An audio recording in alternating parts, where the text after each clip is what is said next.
and the thing is, I don't get to see the rooms except on photos most of the time, unless one of my instructors decides to go there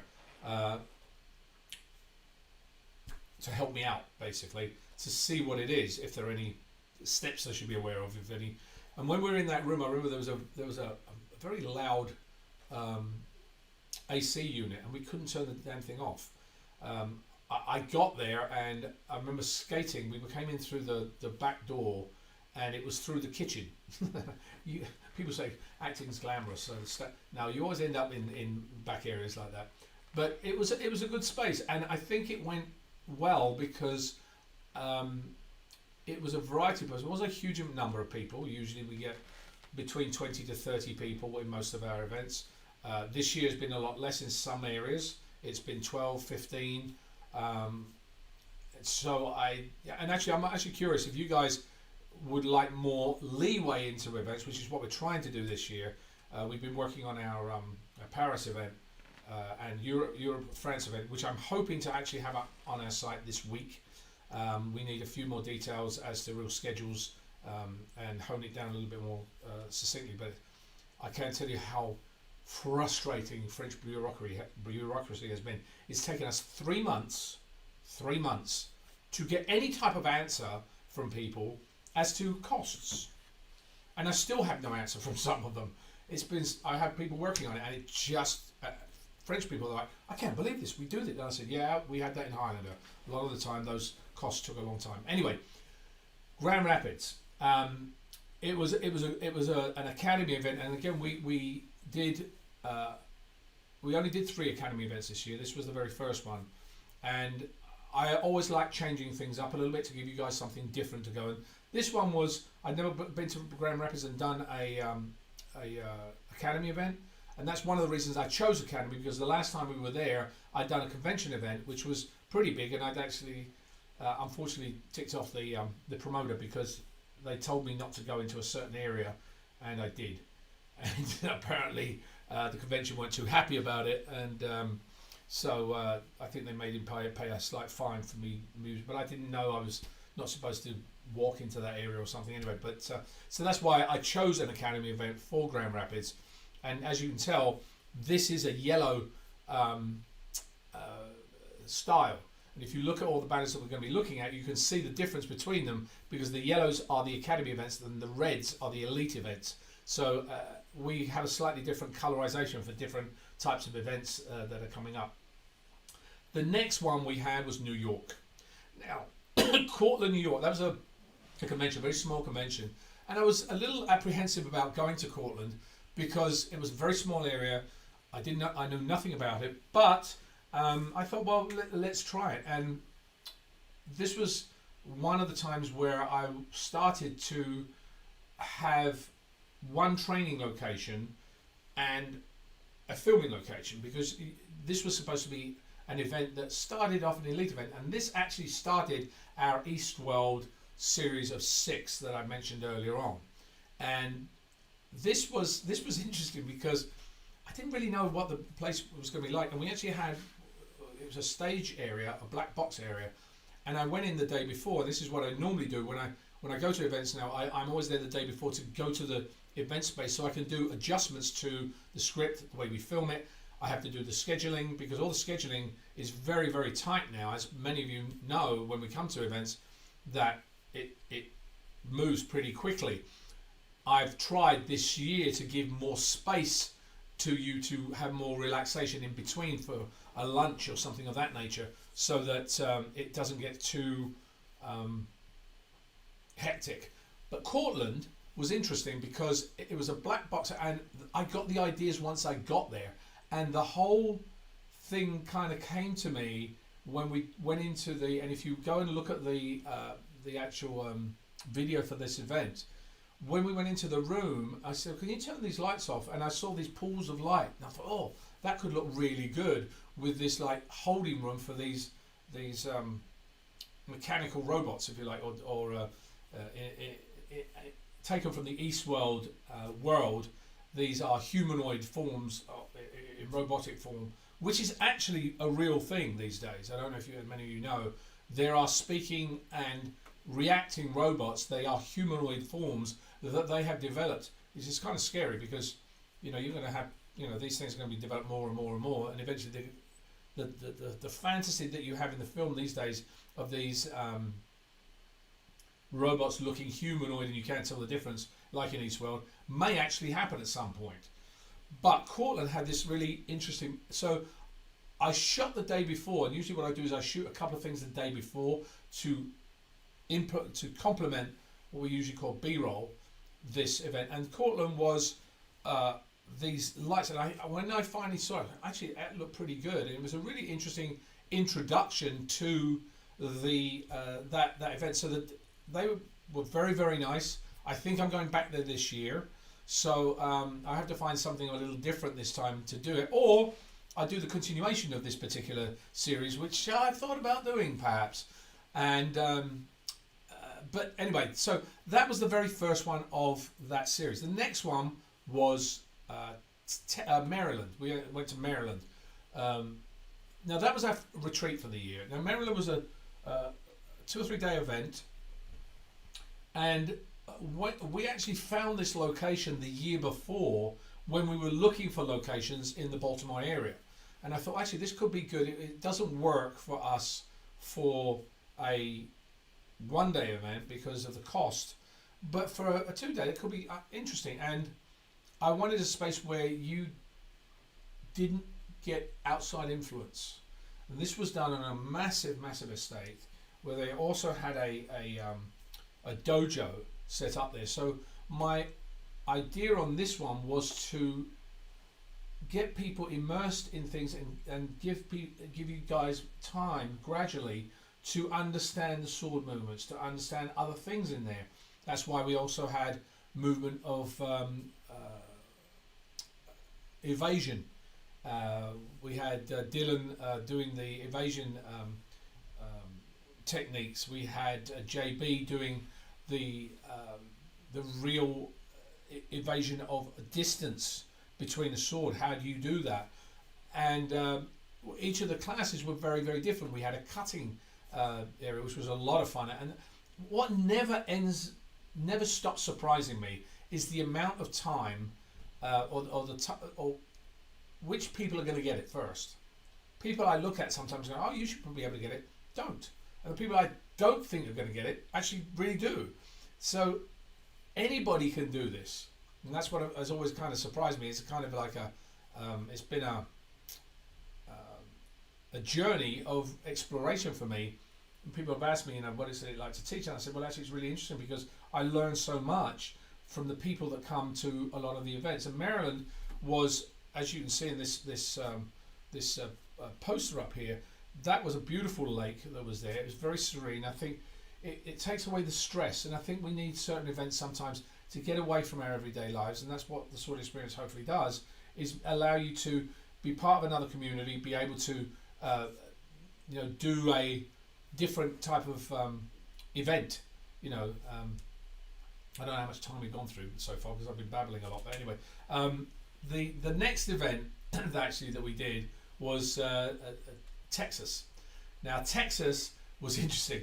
The last thing I was thinking of looking at was seeing a castle in the middle of Texas, and this was built by the guy who had he built all of this himself, and he lived there, and he's had a couple of places, but he has tours going in and out there, and it was it was very odd because you actually had to go to the bakery, which was about a mile away, and sign in there, and then come back to the actual space and say, yes, okay, I've done it. And then it was a really odd check-in process there, but I had a really fun time in that. Again, this was the next evolution of the Eastworld series, and Priscilla, who's possibly on this podcast here, live here, has come to several of them, and I thought, well, actually that's really interesting because then I can continue the story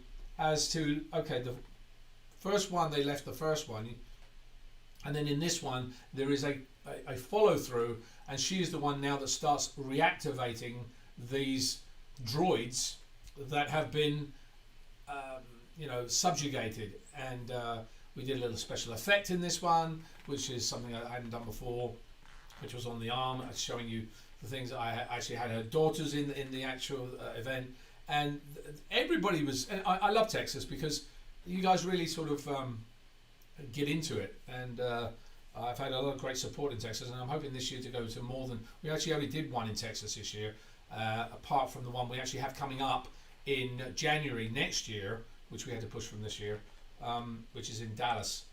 But you know, I actually like this event because this event was the evolution of the story, and it was done in a really interesting location that I never could believe would be built in the middle of nowhere. But Belleville, so this was a really fun one to do. Now, the next one we did in this series was Pittsburgh. And Pittsburgh, Pennsylvania, this was a really interesting find. This particular location, which was an old factory, it was huge, absolutely huge. And that gave me a logistical problem because of the time we had to teach people and then move people from one location to the next. This location I had actually found 2 or 3 years ago when we were actually looking for Pittsburgh before, but because of the pandemic we weren't actually able to shoot there, and that's when we did the pandemic no touch sword experience, which was kind of fun in a village that we found close by. But Pennsylvania, Pittsburgh, Pennsylvania, this place was enormous. It was a foundry. It was still workable in some areas, and this was also where we used the ability to multiply people.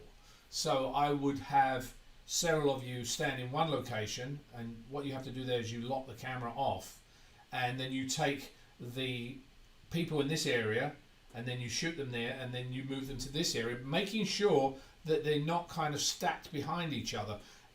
And it's harder to do unless you have the real framing set up, and it worked pretty well, and we got the idea that there weren't just 15 people there. There were more like 40 or 50 of these droids set off by this guy who was controlling them. And again, this was a bit of a big bite to take off, and sometimes I find that it's the most time that it takes is not the sword work, it's actually arranging people into the area. So as a film, when you look on a set, this is what it teaches you on the sword experience, that on the set it's actually giving you it takes time to set this up, and people are like, well, why does the film take so long? Well, sometimes it's like, usually on a TV show 8 pages a day, usually on a film 3 pages, 4 pages. When you're doing an action sequence, it could be 1 page. And because it takes so much time to cut, go from one spot, do this action, make sure you got the inserts done correctly, and it takes time. And I think some of you kind of understood that in this particular location, and it was a big location. And again, the other thing I appreciate, it was hot that day. I remember it was pretty hot, and that's another thing I'm very aware of when we do our events is how it's going to affect you guys when you come to an event. I try and make sure we have water. I try and make sure that there's plenty of shade in the various areas, but the temperature I can't bring down, and there was no other place I could really do it except indoors, and that was just a big blank area which wasn't as interesting as what I think this particular one came into. And again, I went there the day before. I went and looked at, I brought Brev Shahara with me, who has been to many of my events, who many of you know, and she's doing a fantastic job wrangling me. And we had to figure out where were we going to set the check-in up, because even just walking 100 yards to be able to wrangle everybody to move, that you lose time, and therefore the experience is not about you moving from one to the next, it's about you doing something. So Pittsburgh was a really interesting event for me, because I really thought it was a really big, grand scale location. And sometimes I look at some of the things and I'm surprised at some of the locations we're actually able to find. The follow-up to Eastworld on this one was obviously how this guy had now controlled. This was a revelation of how this guy was controlling the the droids and how it was actually somebody else who was manipulating the thing. So when we get to New Orleans, which was the next event in Louisiana, this one was interesting. When I was in New Orleans, that was a really fun experience. I'd never been to New Orleans before, and unfortunately when I go to certain places I don't really have the time to spend in the places, but I found probably one of the best breakfast places I've ever been to there. Obviously, many of you know I'm vegan, which means I eat fish, but I don't eat any other meats or usually dairy.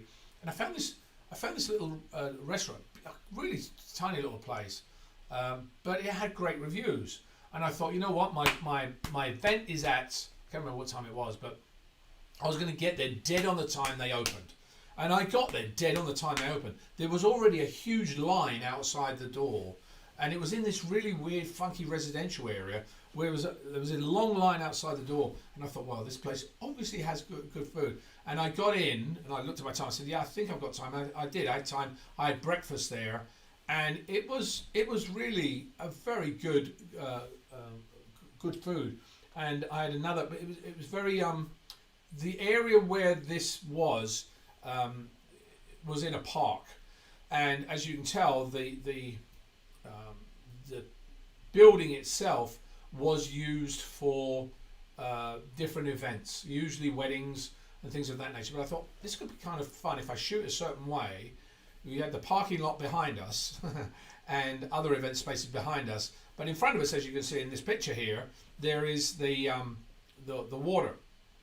And I thought, well, if I film from here, I can come from here. And obviously the day before I went and did some of the pre stuff, and I used my sword partner to actually be dead on the floor when we did that. But so I shot some of the stuff. But the next day when we started, it was a very open area.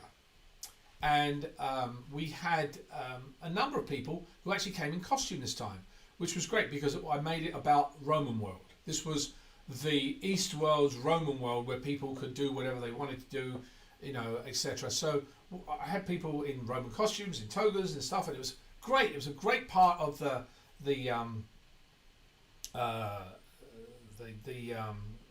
video for us, gave us great production value.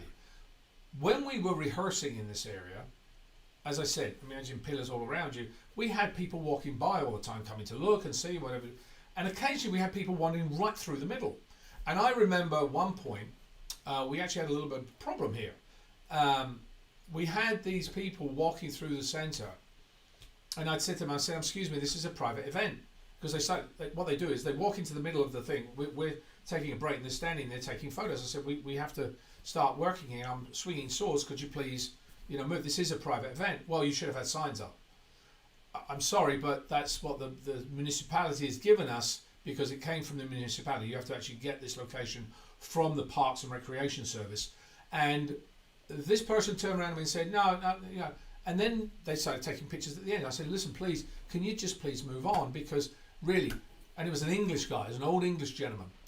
And from what I understand, two of my spectators went and said something to them, which really ticked them off. And so they were over there, and I could see that there was a group of like 4 or 5 of them there talking off to the side, and I didn't want anybody to be upset or anything.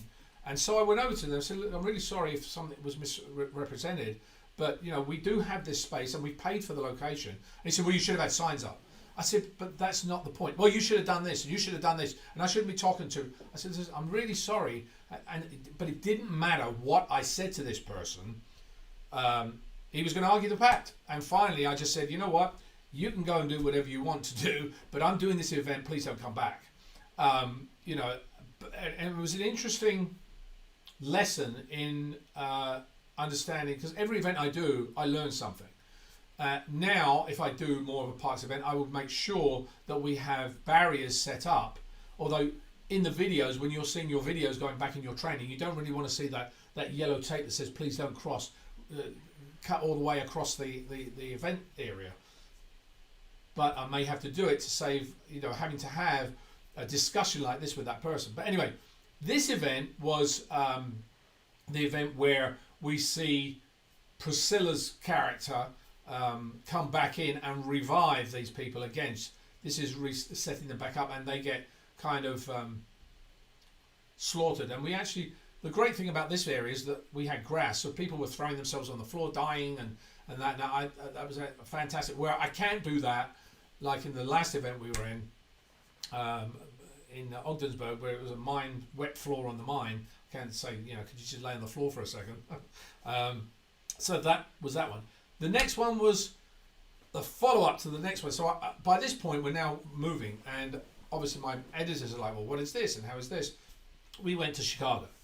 And Chicago, as you can see here in this poster that we actually had, has a guy which is he's like part of the droid thing. And the idea I had on this one came to me, again, as I said before, I'm gradually creating this as I went along. This one was, okay, what happens if there's more than one of the same? And if there's more than one of the same, is it more powerful? So I actually came up and I actually looked at, when I was writing the dialogue for this, and this one I actually had two actors who had done stuff with me before to come in and do the roles. And I'd given them a number of lines to rehearse, which was the whole sequence of events. They went in and did the rehearsals of the sword fight, but they actually weren't sword fighting. They were just acting in this. And the dialogue I got, I actually researched what it would be like for droids to do this and how, what would happen with this, you know, if two of them joined, etc. And so the idea came to me that, you know, this the main droid, which was Priscilla's droid, who again was at this event. I can't remember what we called her mother. I can't remember what it was. Anyway, they come to get the other droid, which looks exactly like her, that has been captured by this group. Unbeknownst to them, they actually had it all set up so that when they arrived, the other droids that they had would be reactivated, and they would capture both of them. Now they would have two of them. The ending was another little twist that I decided to put in, and you can see that if you watch the thing. But this was a farm, actually. Keith Jennings, I've been to Chicago a few times, and this was his parents' farm. Keith Jennings has worked with me on several events, very competent man, and I really like working with him. And I'm going to be doing it again in Chicago this year, which is another interesting event. We're going to talk about the 2-day events in a minute. But this was a very quick one. This was his parents' farm that we did, and his parents were lovely people, and so we got to explore the farm. The funny thing was, there were beehives there as well. We had these beehives behind the main area. You don't touch the beehives, they're fine, but there was 6 or 7 of them, and they had pots of honey that they already collected. But I was like, let's try and stay away from the beehives. I don't want anybody getting hurt or stung in this area. But this one was actually one where I chose to have people fight several people at once. And the fights were quicker. I talked earlier on about saying not doing 1, 2, 3 cuts, but if you look at this one, in the initial, it's literally 1 cut, 2, 3 cut, so that it was much more realistic in the way that the action would be perceived. And then the final one, you know, these guys are fighting 2 people. So the way I do that is so that I actually can get the most action out of it, is to actually have you learn part A, you learn part B, this person learn part B over here, so part A and B fight here, and then you fight a totally different person on part A and B, and you're not doing anything different, you're doing the same thing but with a different partner, which does change because your timing changes, the speed changes, all that. So you learn as you fight somebody else how different people move and how that is. So Chicago was a chilly little day. It did not rain. It almost rained. It was threatening to rain, but it didn't. The next one we went on to was Boston. Now, Boston was, this again was a location I'd looked at before, and I had a lot of great support. It's a fantastic area. This was a great location, and this one, to me, was the biggest fight we did this year. And if you look at it, the amount of fights in this particular episode, I don't even know how I came up with these fights, but again, Priscilla's character is leading a group of droids to shut down the institution. The institution now, they've kind of figured out that somebody else is controlling them, but now the droids have got a mind of their own, so they're coming to shut everything down. And they go through all the different areas, and I went in the day before to look at the areas we had. We had a massive lawn behind the back of this mansion here. We had another area which was up a certain hill set between trees, etc., and another one that was in a little gully coming up to the front of the mansion. And I set fights in each of those ones. So the way I did it was I put the people who were the main fighters in each. For instance, I would have the droids coming through this way, and the people that they were fighting, I would do a shoot on their backs. And then when we go back in, they're again fighting the same people, but this time they're fighting their fronts. You would never know that they're fighting the same person in two different areas. And the ones that were in the front are now in the back of the main fight. So every fight that we did had masses of people, because we had about 25, 30 people in this particular event. So it was a lot of different fights, and it was huge. And all power to everybody. They did a fantastic job on this one. I thought the level of expertise in this area was good. Joe Este, who actually assisted me in this, did a great job as well. And also, I also found the day before when I shot in this, I went into the woods to get some B-roll, like I've talked about before, and I actually got a deer, which was amazing. I'm looking at it going, is that a deer? Oh yeah, it is a deer. Oh God! And so the deer was actually in one of the shots that we have in this particular film, because I thought that was kind of a fun thing. And then in the back, there was this massive lake, which was an amazing area. It was really an estate. It reminded me of the Errol Flynn estate to a degree. Anyway, so that was that one. It was the end of the fight, and this one was what I was surprised with actually about this one was, again, you guys are not afraid to get dirty sometimes, and this is what happens at the Sword Experience. You know, comfortable shoes and comfortable clothes, and if you want to wear something that is themed for this event was a party, like a corporate event party celebrating the conglomerate's success in droids. Well, actually, you know, these were the guys who were actually manipulating everything, and so the droids have come to get their revenge. And at the end, it's the only time in this 6 episodes that our Priscilla droid actually speaks. And so I kind of found it fun, because that was, you know, don't say anything, just do it by your actions. And then they go off into the end, as you'll see in the video if you ever watch it, and possibly into this year, who knows, I don't know yet.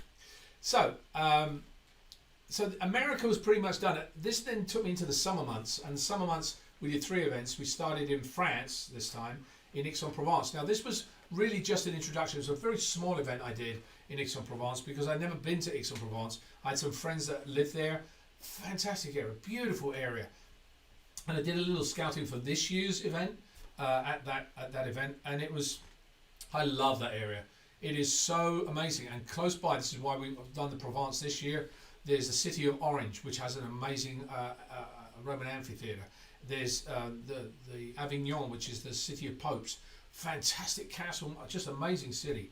I went to this beautiful little town, this small little picturesque town which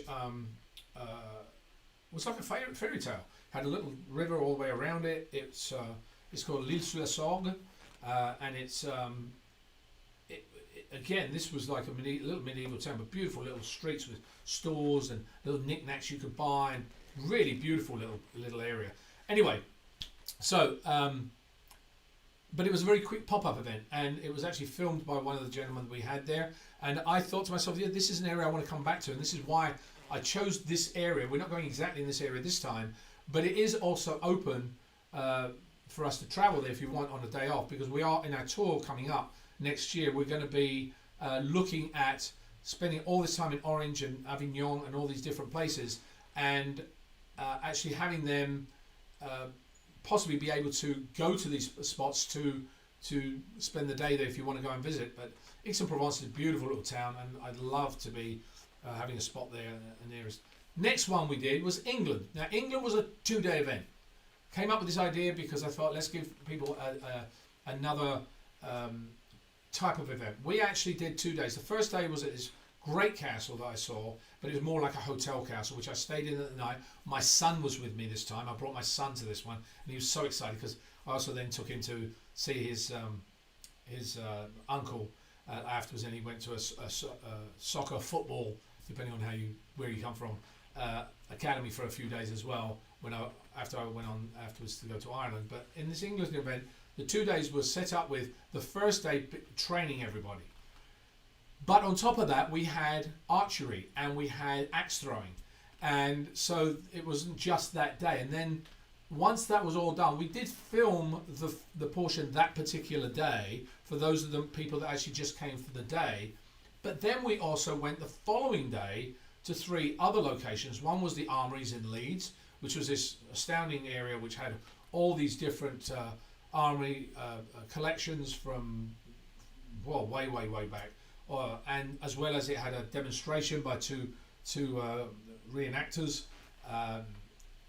And then from that point we went to the Abbey, which was this 1,000-year-old Abbey where we actually did the choreography from the day before in this Abbey. And it was spectacular. What a great area. Only problem I had with this is where I had a little bit of an issue. Unfortunately, somehow there was a hair in the lens, and I don't know, when you have a camera, when you took the lens off, a little hair had gotten stuck in the corner. So I had to work around a lot of things. All my footage there and in Ireland had a hair in it. So I've had to adjust the angles and zoom in and do all my editors had a terrible time trying to get rid of this look when we were filming these two things, because this little thing, it's a tiny little thing, and I only saw it later on. I'm like, oh no, and it took me a while to get this damn thing out of the camera. But at the Abbey was a great, fantastic 1,000-year-old Abbey. The guy was a Highlander fan as well, and I had 2 people turn up at the site saying, "Oh, I knew you were coming here, but I said, I'm sorry, I can't do anything right now because I have an event. But no, I just wanted to meet you." I said, "Oh, that's very nice of you, thank you." The next one we went to was the actual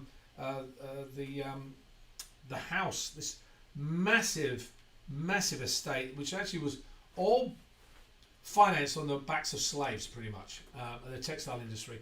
But again, we spent the afternoon there. So the England event was really a big experience. It was timely. It was more calm, and I think that's part of what I want to do in our 2-day events now, is to give you time to do a little bit more.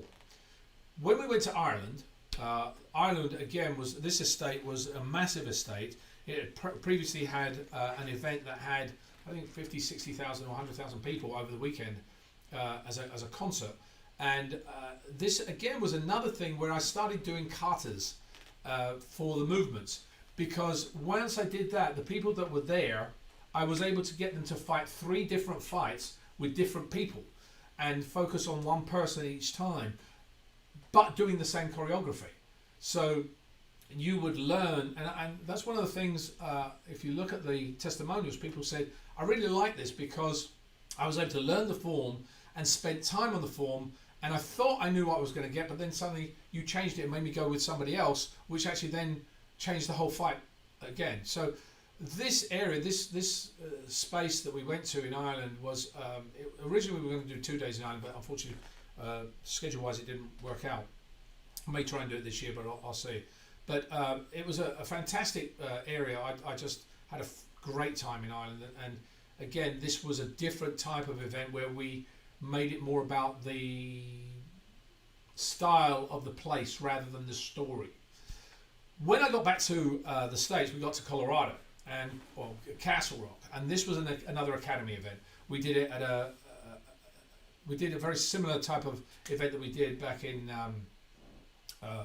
Grand Rapids, as you can tell, as a yellow one, and this one was a very quick event because it seemed to go very fast, and even when I do Academy events, I'm able to get something slightly different off of the event because of the location I'm in. And this one had some barriers that I used at the end when we did the performance section for people to move around and be able to understand obstacles. And that's something we're doing in our Dallas event. We're going to be doing it inside a gym area, which actually has all these boxes and ropes and bells, and I'm going to be moving in and out of that. There's going to be a different location, so it's going to be a mixture of like how can I put it? It's going to be a mixture of a academy event and an elite event, more academy, but have some elite elements to it. So this was again a very quick event for me. It's only like a 2-hour, 1-hour trip to Colorado. Love Colorado Springs. It's a fantastic area. This was Castle Rock was again very nice people. Loved everybody that came to the event and the assistants that I've worked with a couple of times there. Moving on to Bowling Green, that was something else. We did it at a Corvette Center. Now Bowling Green, oh my God. I've been there a couple of times and I had great response in Bowling Green, and Stephen Fisher there came over to assist, and it was interesting because we were inside the Corvette Center, and to me I was like, what do I do inside a car? And then I was like, oh wait a minute, and just as it so happened, Olivia Newton-John had died. And I thought, musical. I've never done a musical. Let me try a musical. So it was. It kind of worked. I think the cuts and what I would do would be because when you cut a musical is cut like this. You know, you've got one cut. So I tried to do that in that, and it sort of worked. But it was a lot of fun to do, and it was the very first time we did it, and we did it inside and we did it outside, and I think everybody kind of looked at me going, what? You're doing a musical? So sword musical? I don't know how that works. Anyway, I think it worked, but I appreciate everybody that came, as well as the Corvette Museum that actually hosted us that time. We then went on to Atlanta, and in Atlanta, this was the one I talked about, the brewery. The brewery gave me the idea of how to get into something a bit different, and it was in my mind's eye, and that's why I created it, because I did the interview with the guy the day before, and he said to me, you know, I've got this and this and this, and I said, oh, this is what I'm going to do. Would you mind coming into the shot afterwards? So you're looking at this, and then you're seeing a sword fight in a brewery, which is a very bizarre thing. Well, I did one once before in Ohio, which was our other event, and this one too was on the impromptu. Sometimes I'm not quite sure what I'm going to do. The space dictated that to me, and so Atlanta was a very quick process of going through. Although the problem I had going there was, and again, Bev Shahara actually lives in Atlanta, so it's close. But I remember the location was not the location that they said it was going to be. The address was actually around the other corner, so it was a little bit difficult getting in. But they had about 3 or 4 breweries there, and had all these events, and they had all these people. It's astounding. I didn't even know that culture existed, but there are hundreds of breweries all over, these microbreweries that have these events in these little places that people can go to.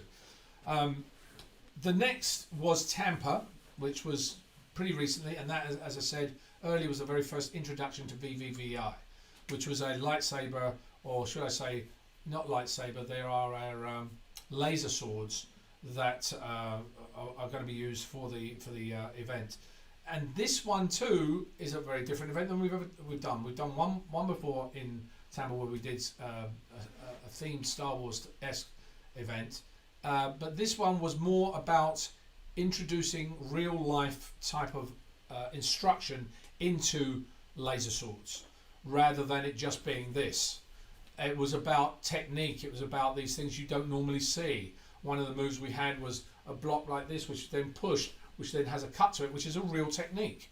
And so we really wanted to do that. And I think the reaction from people, most people didn't know quite that we were going to be going that way, but I think people appreciated it because they said, I thought I knew what I was coming in for, but it was more than what I was coming in for. So that was Tampa for us. And I remember there was a Hungarian lady there who was very excited about doing the event. And it's fun to see people that, you know, have been wanting to see me for a very, very long time, and then finally get the chance when they come to an event. And that to me is such a long time ago that it still is very great to see people's reaction in that way. The next event we had was the very first one we actually did in Canada this year, the only one we did in Canada this year, in Toronto. And this was actually, the gentleman actually came to me and said, could you do it in Toronto in a free running? I thought, free running? I've never done free running before with swords. That could be kind of fun. So I came up with this idea, and I saw some of the guys that were going to be there were younger guys. Obviously, free runners not like a 50, 60-year-old person's, but it is a young person's sport. And a lot of these guys were jumping, and I said, let me do that. So I created this story around the young and the old. The young were the free runners. We taught all the basic techniques to them, and we incorporated some of their free running in the actual event itself. And you know, it was about the young challenging the old, but the old won, because you know, when you're dealing with swords and that, you need to have a little bit more experience than just being able to jump off of things. But it was a great spot. I mean, massive area that we actually had to work in, but it was a gym. So to make it interesting, this was the first time we did this. And now also, if you look, the actual edit of that particular one is different, because we've now incorporated a little bit more of that style now that it's coming out, and all the styles of our videos will change as we go through. Columbus was the next one, Columbus, Ohio. Now this was a different feeling of an event for me. This was for the veterans, and again, this space gave me the idea of what I wanted to do with this. And the idea of this was honor. It was about going through and honoring those people that had fought, that have been in the military service.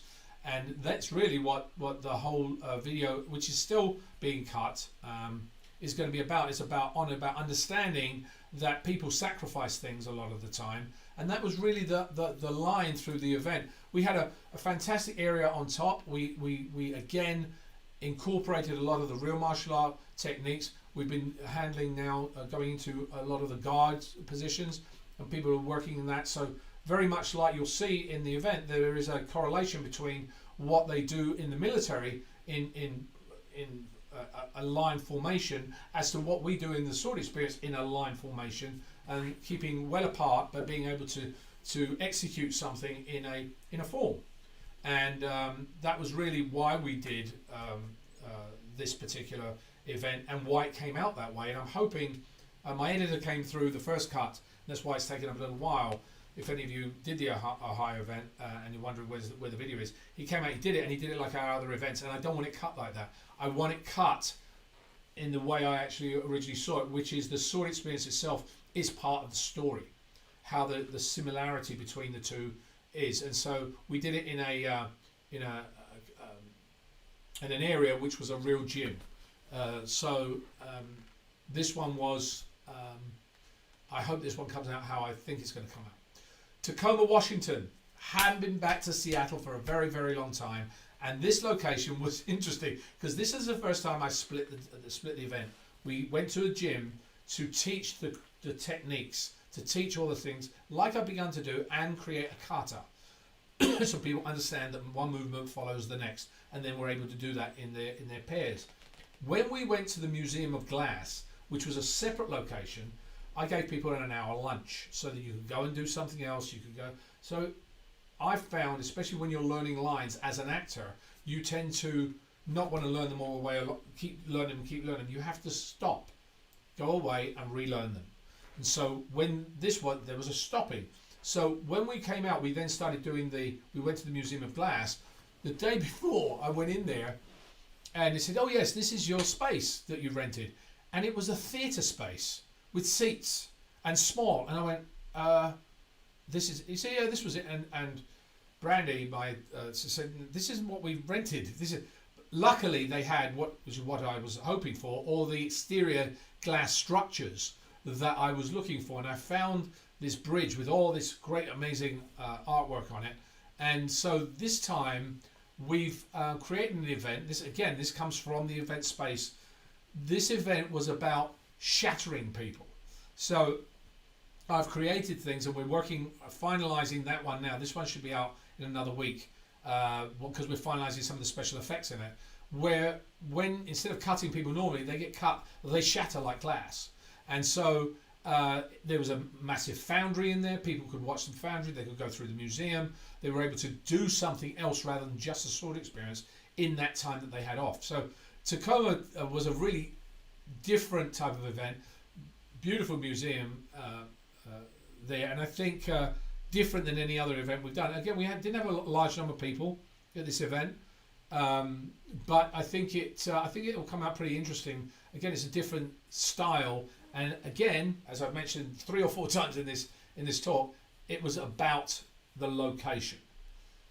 The last event we did this year was just recently in New Jersey in Ogdensburg. Now this, I can't even remember how we found this place, was a mine. And I'd seen pictures. I mean, how do you get, they didn't have any emails really. They didn't really, we had to call them all the time. It was a very difficult way to actually get information as to what the mine could do. And I remember the ladies there were like, "Oh well, you go do this, you go do that, and we'll come back later." But the main general was very helpful, and the only thing I was worried about was how do I don't want to do it all in the mine, because I had to do the event in between their tours, because they all obviously had their tours. This mine was about 36 miles worth of tunnels. That was it's supposed to be the largest ore mine in the world, where inside, if you put black light, which is a light you put, the colours of all the ores come through, the reds, the greens, the blues, the yellows. It's quite spectacular when you see it. And we did the first training in this very tight little area because it was raining, and that was one thing I always worry about when I get to the end of the year or the beginning of the year, is the weather.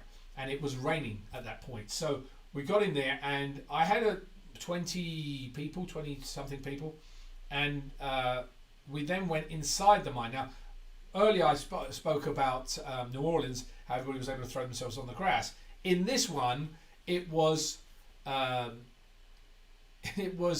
you couldn't do that. I had a limited amount of time. I went in the day before to shoot some stuff. I got into the area to shoot it and realised my HD card was all the way back at the hotel, and there was no way I was going to be able to get back in time for them to close. So I couldn't shoot anything the day before with the camera that I actually wanted to shoot. The interesting thing was, this crystal in the mines, the guy said to me, he said, "Yeah, these guys come in here to shoot with their big cameras. You can't see it. But you put an iPhone up, you get all these colours." And he was right. I could put the iPhone, you could see it. I tried doing it with the camera, you couldn't see the colours in the rock. There's something about the lens that doesn't allow you to actually film that particular type of colour. I'm not sure what it is. But again, this area, when we did the rehearsals first, and then took a break for an hour for lunch, and then went into the mine to start doing the choreography and the work inside and setting up the whole idea, which was the very first sword experience horror movie. This is what this is going to be. It's kind of like a horror feel. So the floor was wet, and I didn't want people to fall onto the floor. So when people were killed, they were kind of leaning against the wall and leaning against this thing, because otherwise they'd be totally wet, and I couldn't expect people to fall on the floor. And I was rushing forward, and I think sometimes I might have just, if any of you were there, and I was a little bit too edgy. It was just because I wanted to push you to actually get this, because I could see people. It's a different area. The ceilings were a little bit lower. There were pipes running through the area, so you had to adjust your sword fight for that particular location, and so it made it a little bit more of a pressure on you, going from nice flat floor to what the location actually gives you. And that's one of the things I always tell people when we do sword experiences. We do them on a certain floor. When you do rehearsals, it's totally different than when you actually get to a location. But I'm really hopeful for this. The only problem with this, I'm still downloading the footage. It took a week just to send us the footage. It's taken me 4 or 5 days to download the footage. There's 162 gigs, and it was encrypted, and I couldn't get it. And anyway, so my editor is about to get that footage, and we're going to start cutting that. I'm hoping that will be the best one for us to finish off the year with. And as I said, the Ohio and the other one will be out very, very shortly. I've talked a lot. I've gone over the time today because this is Christmas and this is the last one we've got this year. And I hope you guys join us next year. As I said, we got a bunch of events already. We're setting up. The first one's going to be, as I said, in Dallas. Don't miss that one, because it really does help you when you do. I'm going to do more in in Texas next year. So come learn those techniques, spend your time to do it, and then look online. We're going to be having you've got the ability. I'm actually going to be also now. I'm announcing a change in the Inner Circle experience. We are doing away with Film Fight Insights, and instead of just doing away with it, I'm actually going to bring you 2 per week, which is going to be, you're going to have smaller videos, but these are going to be all my reviews and my thoughts on all the movies I'm watching and some of the fights that I'm seeing as I go along. So you're going to get like smaller videos, but we're going to replace that with those, which also means that my AP vlog, which I've been doing for the past year and a half, will no longer be free to people. It will be only to you guys. So I've not announced that yet. Only you guys will know this. As we're also going to be replacing some of those with a new podcast that I'm going to be doing with Richard Gainey regarding VVVI, how it corresponds to film, the films that you've seen, Star Wars-esque type of action, what the system is about, the movies we do. It's going to be a half-hour podcast that we're going to be releasing early in the new year. So that's another thing that I've not mentioned to anybody else, but you guys, and now it'll go out to the world probably. Priscilla, you'll probably put it on your blog anyway. So that's what we've got coming up, as well as we have Cortland probably we're looking at as well. We've got Sioux Falls. We've just done a deal with. Looks like we're going back to Knoxville this year as well. We obviously will be doing our France tour, which will probably mean I will do England again. Not so sure about Scotland, but possibly Ireland. I may do a tour the following year in Scotland and also we are talking about a Highlander end of season 1 reunion at the end of September, October time next year. I will be discussing this with Carmel McPherson as to possibly doing something where we have an online convention, bringing all the people back and talk about that first season and make it the next 5 years per season. We bring back all the guests that were on there that are still with us. Anyway, I hope you guys have a fabulous Christmas time. It's just some of the stuff we've got going on, loads of stuff. If you haven't got any Christmas merchandise yet, go to our store, because as I said, we're offering a bunch of stuff at discounted prices right now. If you've forgotten to give somebody something, if you want to give them some little treat, give them like a quick 4-series video, get them in trim, get them to work out. That's the thing to do. And I'm also probably going to be doing some videos on our Sword Pro tool, which will actually help you in those videos that I will also be launching on our YouTube channel. So next year is full of stuff that we're going to be actually having, and I'll bring more of that to you very, very shortly. So until then, have a great holiday period with however you celebrate it, and I'll see you next year.